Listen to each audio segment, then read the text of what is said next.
Hey, it's Karalyn Brown here. I'm a career coach and the founder of the Straight to Shortlist Challenge. Have you been feeling it a lot lately? Extra stressed, extra burnt out, and feeling even that you might not want to go into work? Perhaps you've been sucking it up and thinking that you can't do anything about it. Well, if that's you, I've got something special for you. In this video, I'm going to be talking to Peter Gormly on how to reduce your stress at work. Now, Peter is an experienced counsellor. He's been working in this field for more than 20 years, and he's helped people that have been on the edge of burnout and beyond. We had a really wide-ranging discussion, and we covered everything from how to identify that you're feeling stressed and you're feeling anxious, right through to Peter sharing some really simple tips on what you can do to reduce your stress and anxiety right now. I encourage you to watch this video right through to the end because Peter shares nugget after nugget. And if you are feeling stressed at work, I hope it's useful to know that this is normal and there is help available out there if you need. And of course, if you're watching this video and you're enjoying the content, please give us a thumbs up. And if you want to see more of this content, please subscribe. Okay, let's get started. My name's Peter and I work as a mental health social worker. So basically I'm working with people from a broad range of populations. So I work in two locations, one in Wollongong and the other one in Sydney, just near Redfern Station. So I provide a counselling therapeutic work essentially around trauma and also with the queer community as well. Yeah, so you're multi-city by the sounds of it. Absolutely, yeah. Wollongong's quite a city, but no, the city of Wollongong, I've seen the signs. That's true. Yeah. So we're talking about stress, and I think a lot of people are stressed and they don't know it. I'm talking specifically about stress at work. So what are some of the symptoms that you see of stress in people? How does that play out? Well, look, it plays out in a number of ways, and I think it comes across. So sometimes it's about restructuring organisations, or it might be about the manager who's, so sometimes find when there's been a manager who's been from a macro perspective, and new manager comes in from a more of a micro perspective, which greatly impacts on people's sort of sense of autonomy and who they want to be and those sorts of things. But it's also depression and anxiety that can come in. Now, sometimes that's around, the workload, so that certainly plays a part, but it also is what's going on, or potentially what's going on in their personal life in the background as well, so, and then the dynamics of the workplace itself plays a huge role. And so that depends on the individual, how they manage it or don't manage that particular environment. But I think it's also sometimes people get to a certain point in their career about where am I heading and what I want to do, but there can be conflict within the workplace, exacerbated, if you like, about where they are, where they want to get professionally. The big one I think a lot of my clients, or I know a lot of people experience is, and maybe around mid-30s, like 20s, mid-30s or onwards, is that existential career crisis. It's what am I meant to be doing this? What am I meant to be doing? Do you see a lot of that? Oh yeah, definitely. I think that's really that sort of 30, 35 is a really critical point.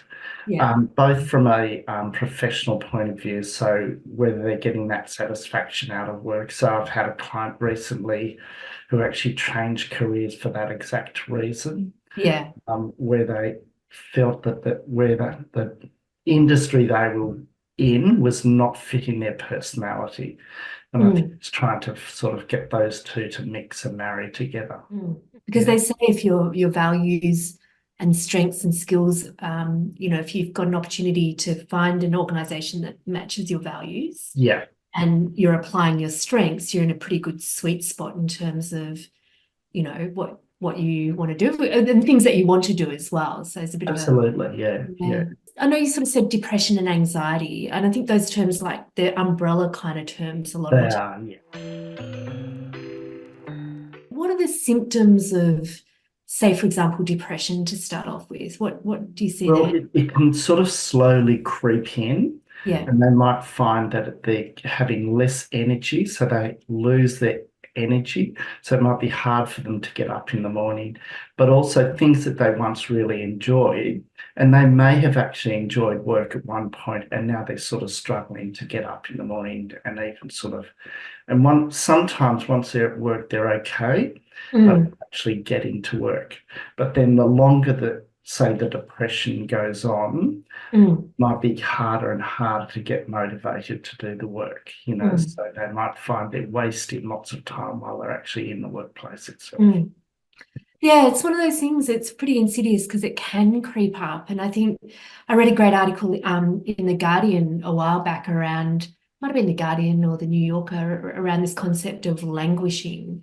So it's a kind of the stage, where you don't have the same amount of enjoyment, but you haven't kind of sunk into a kind of like a full-blown No, no, depression as well. But it does creep up. it does, and we have sort of anxiety and depression say they can work independently, but they can work together as well. Yeah, So sometimes people have both. And on the one hand, we need some anxiety to get us out of bed. yeah. Even sort of going on a holiday, we need a level of anxiety to get us motivated. Damn it. Yes, but at the same token, it can overtake us and become more powerful than it actually needs to. Mm, But I also say to people that it's there for a reason, yeah. and in a way, it's about them listening to their bodies and what are they actually what's trying to be communicated at the moment. Mm, Because sometimes it's about their values are in conflict, or it might be about their purpose in their life. So they might have all of a sudden sort of lost their purpose and where they're heading. mm, So that's sort of, and that's always quite problematic. On the one hand, they're getting an income which they need, but mm, on the other hand, they're not finding that motivation, that purpose there. And the purpose is really important. mm. So you do see a lot of people just show up at work, right? And then Yeah, there are other people that I see that are quite or want to be engaged and feel like they have an impact. yeah. Do you think underneath that's what everyone wants? That they Oh, want, yeah, yeah. yeah, I mean, we've got to remember we're actually at work longer than we are at home. We spend a yeah, hell of a lot of time at work. yeah, So we actually need to enjoy it, yeah, so because you can only do that for so long. Like I always say to people, if you're sort of starting to question, don't leave it too long, because yeah. sometimes at that very end part, it becomes a crisis and it's very difficult for them to continue. Mm. And I think, sometimes I see people, they come to me and then they might reappear 6 months later, Yeah, and the whole 6 months they've spent in this kind of like stuck yeah, position. yeah. And I think the longer you stay, the less optimistic you get because you've left it longer. Do you know what I mean? That's right, yeah. And in a way, what happens is their foot leaves the organisation. They're physically there, Mm, their emotional work, everything about them is actually not at work. mm, And that's really hard because then that can then sort of start to question their performance at work. So yeah, everything just starts to crumble. yeah. So what are some of those symptoms of anxiety? Well, some of them, I often call it about overthinking. So they're thinking about things over and over again, Mm, thinking about all the solutions, that can happen. But I also say to people, it is actually a thought. So we can actually hold that thought and we can spend lots of time on it, or we can mm, actually let that thought sort of move from one, not to spend time on it, basically. So let it go out of our brains. mm, Because as soon as we spend time on it, then mm. it's grabbed hold of us, if you like. I know some people use various tricks and techniques to stop rumination. So they Yeah, kind of circle thing. And yeah, one of my friends said she used to have an elastic band around her wrist. yep, It's yeah, a kind of sharp reminder to stop doing it. It's addictive. I'm guilty of that when I get anxious, is like those yeah. thoughts go around and round. And I think it's a bit addictive because you think that you're solving the problem, right? But you're That's right. not Yeah. actually doing that. But So what's a good way to break through that cycle of those thoughts being? Well, I think it's also, often to talk to people about sort of slowing their brain down, if you like. Mm, And so, yes, things like the Leicester band, that can work well for some people. For mm, other people, I often give them little stones, and the idea of the stones is to move them around in your hand. mm, So on the one hand, it actually takes you out of your brain and you start mm, hearing the stones, but you're also feeling them. mm, Some clients, they find even just sitting them on the desk helps them just to be grounded, because we often think about the past or the future, but we can't do anything about either of them. mm, So if we can actually keep our brains and keep our cells, what I call grounded, mm, that slows the process of overthinking down. mm. Yeah. What's some of the things that you could put in the mix to set yourself up for I the often think day that, or, yeah, moderate the anxiety? excited. Yoga is a really good thing to do because it's actually using your whole body. But things like exercise is really useful, a good, like a balanced diet and Mm, having water. So some of those things actually help us. But when we're anxious, we're also breathing in a much shallow way. So we mm, actually need to practice breathing so we actually get as much oxygen into our system as much. But it's often when we're anxious or depressed, it's the time we actually have less oxygen into our system rather than more, even though we actually need more at that time. gotcha. So breathe. Yes, that's Stop right. and breathe. Absolutely. Yeah. Yeah. And have you found something that works personally really well for you, that like a technique Yeah, that look, I find, so I do yoga. So Mm, I do Bikram yoga. It's not everyone's cup of tea, but I really like it. yeah, And I swim and I ride a bike. So they're the sorts of things that sort of keep me going, really. yeah, Um, but everyone has their own little pathways, own little things yeah. that they have to find. And, for some people, if they sit down and read a book, that's one of the things that actually helps them. But for other people, and I often find with men, they need more physical things. Yeah. So walking and exercise and those sorts of things are what becomes really important for them. Mm. But everyone will have to find their own little what Yeah. works for them. Yeah. I find with yoga, I get a bit too impatient. So Yeah, I need to but I go for a cold swim. So that's my kind yeah, of the system into the start of the day and type. yeah, So, yeah, so from a counselling point of view, yeah. um, when's a good time to see a counsellor? I know most people go in crisis time, don't they? And then, They do, yeah, yeah. And it is a good time, like crisis time is a good time. We know that's when lots of change happens. But in saying that, so usually people will come in that crisis time, but not always. Mm, Um, and then they move out of that crisis. But then it's also the long term. So sometimes people have been sitting with trauma that impacts on them on their daily mm, life.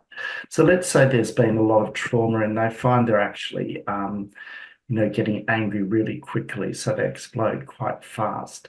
And mm. that might be the result of what's been happening in the past, that they haven't had time to sort of sit and listen and, resolve it, I suppose. Yeah. Mm.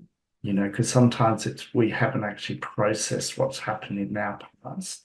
Yeah, And that's really important. And that can be really small things. It doesn't have to be massive things. Sometimes it's about how do I actually make sense of who I am?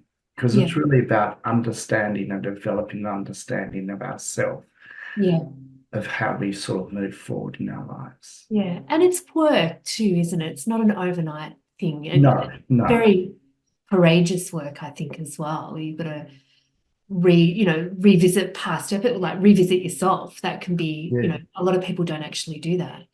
No, because in a sense, when someone comes to see a counsellor, it's essentially an invitation to become vulnerable. Yeah. And that's not an easy place for anyone to be, Mm, and to a complete stranger, essentially, too. mm. You know, and there are good things and not so good things about that process, Mm.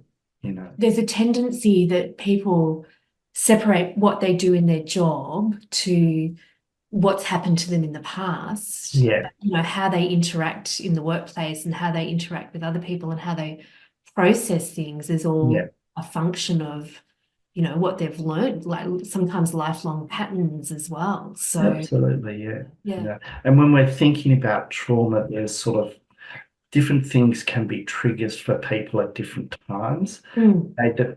And it's unpredictable often, um, but it essentially can mean that they actually get cut off from their brain in a way. Yeah. So if they get triggered, they don't really have, someone's got severe complex trauma, for example, Yeah. and they've been triggered in some way. So that can be in terms of relationships, it can be the environment itself. Yeah. And then it's very difficult for them to actually access their brains. And so they've actually got to get themselves grounded again to be able Yeah. to access it again.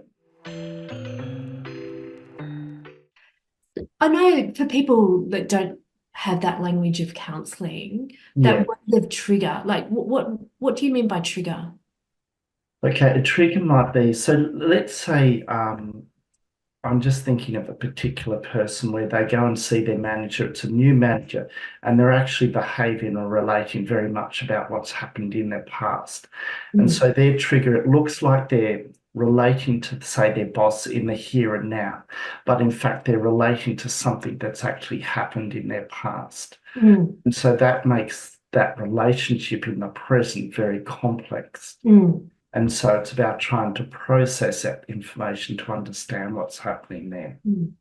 So that person might represent something that they've experienced in the past and they'll instantly relate to that versus Yeah, you backstep and going, have I got some sort of interpretation of this or yeah. reaction to this? It's not really what's happening, or They may not even be aware that it's because of the past. They will just see that it's about the present. But it's once yeah, they start to unpick it, and they can see what's been going on for them. yeah. So when you feel triggered at work, because I'm sure there's a lot of triggers, Yeah.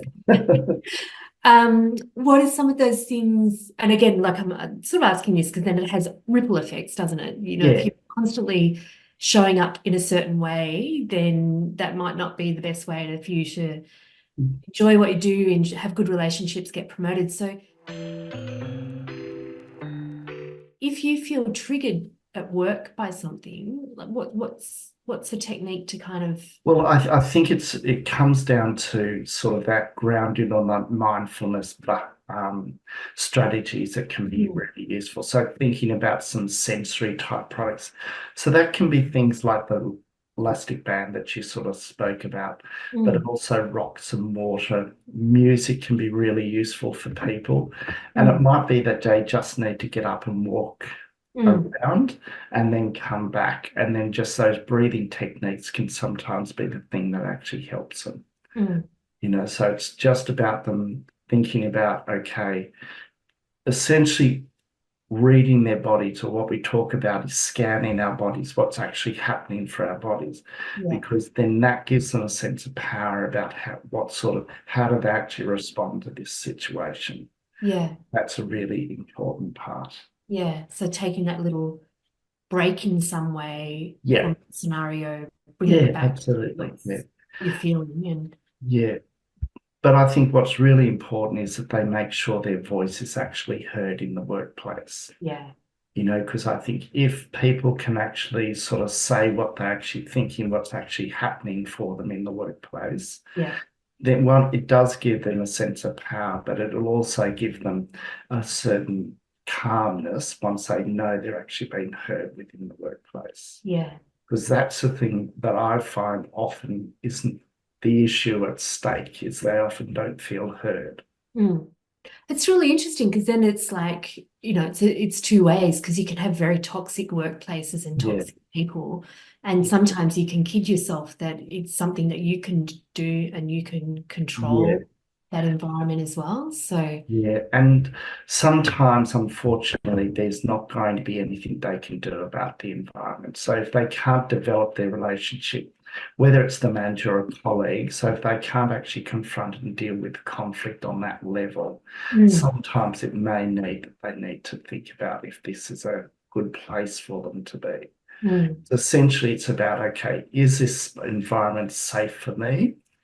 Actually express and do my work safely within that environment, or is this environment so toxic it's just not possible for me to continue? You know, Yeah, big questions to answer it is, as yes. well. Because you can jump around. I mean, I think earlier in my career, I jumped around a few times and Sure, yeah, reacting to something, I think, versus yeah. actually understanding what was going on. And then, but I reflect as an adult. And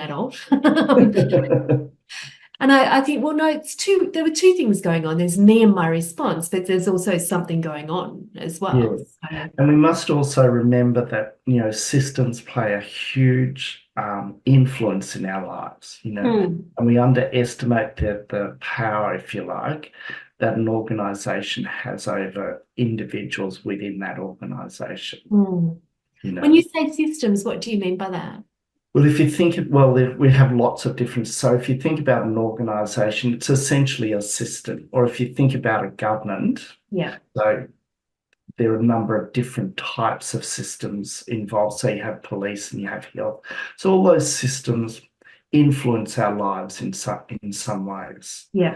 And then the workplace itself. So we're expected to behave and do things in a certain way, even if it doesn't necessarily feel comfortable for ourselves. That's what's expected of us. So it's a system that we need to interact with and be part of, but may That's not right. really be, the best place for us No, to. that's right. Yeah. Yeah.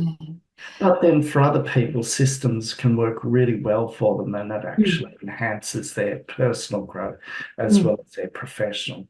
But it's about trying to they're never going to marry completely, 100%. You need it to marry a reason, getting close to where your values sit. I think so. I mean, a lot of people come to me when they're unhappy, and we do have that discussion around what is it, where do you want to work? What is it that you think might make you happy? How could you find that, and that type of thing? But yeah, it's funny, just going back to what we were originally discussing, is like people far more motivated to make a move out of pain versus, think like that reflection around what's next and where could I and what would that and that type of thing. So yeah, absolutely. So from a counselling point of view, if people were going to look for a counsellor, what could they look for? How do you know that you're in the hands of somebody who's good? Yeah, it's a really good question, because I think to start off with, it's about finding a person who you can build or the clinician can build a rapport with. It's a sort of a two-way process. So the client, if you like, needs to feel comfortable with the person they're seeing. And we do know that part of the intervention is fairly critical. So if that doesn't happen, it's harder for change to happen. It still can and does happen, but it's a lot harder for it. So it's, in some country areas, for example, they don't have the choice that's available in the cities. But if you really want change to happen, you need to make sure that person is going to be as close as possible to you. But I also say to clients, you need to come along at least 3 times to know if I'm the right person for you. Yeah, it can be very confronting. I've had a counsellor a few times that, opening up to a complete stranger, it does take a while to, because you're vulnerable as well. So it's making sure that you're comfortable with the person that's your counsellor too. Sometimes people are at a really critical stage and they're really ready to make change, and so they'll put all their time and effort into it. But for other people, it's a slower process, and that's because of a lot of things that have happened in their lives. And so it's then for them, it's about, okay, how do I slowly trust this person, slowly feel more and more comfortable in these. So for some people, just exposing any part of themselves is a really it's foreign to them. They've never done it before, so it takes time for them to start to know how to do that. And what are some of the common misconceptions people have about counselling? Oh, that they're going to fix them straight away. No. So that doesn't happen often, but that's still one of the things that that does happen. And because you want the pain to go away quickly, like no one wants to be in pain. So I think that's certainly one of the misconceptions that can happen for some people. Some people are very aware of what a counsellor does, and that's not a problem, But for other people, they get surprised how long it takes to unpack and understand things. But I often say, well, it's taken you 20 years to get to this point. It's going to take, a long time to get to a place where you're going to be happy enough with where you are. Yeah. And I think, maybe that expectation of perfection is, people can be really hard on themselves about, I've had a few sessions and I'm not feeling perfect, or I'm not behaving perfectly, or Yeah. And, I think the medical model plays into some of this sort of stuff, so where I think essentially for people to think they're the experts of their life and they know the best way in their life. The counsellor's role, if you like, is to help facilitate that, help them to understand who they are, but also who they want to become. Because sometimes, clients really want to get to a stage where they're being their authentic or true self, but that sometimes can take a bit of time. But it also takes some risk factors associated with them. So if, say, someone's all their life has tried to please everyone around them, and all of a sudden they think, well, actually, this is not working for me anymore, and I need to find a new pathway, then there's a lot of vulnerabilities that come into that, but there's also a lot of risk factors, because it may, in fact, mean they're going to lose a few people along the way, but they may actually gain along the way. They do gain along the way as well.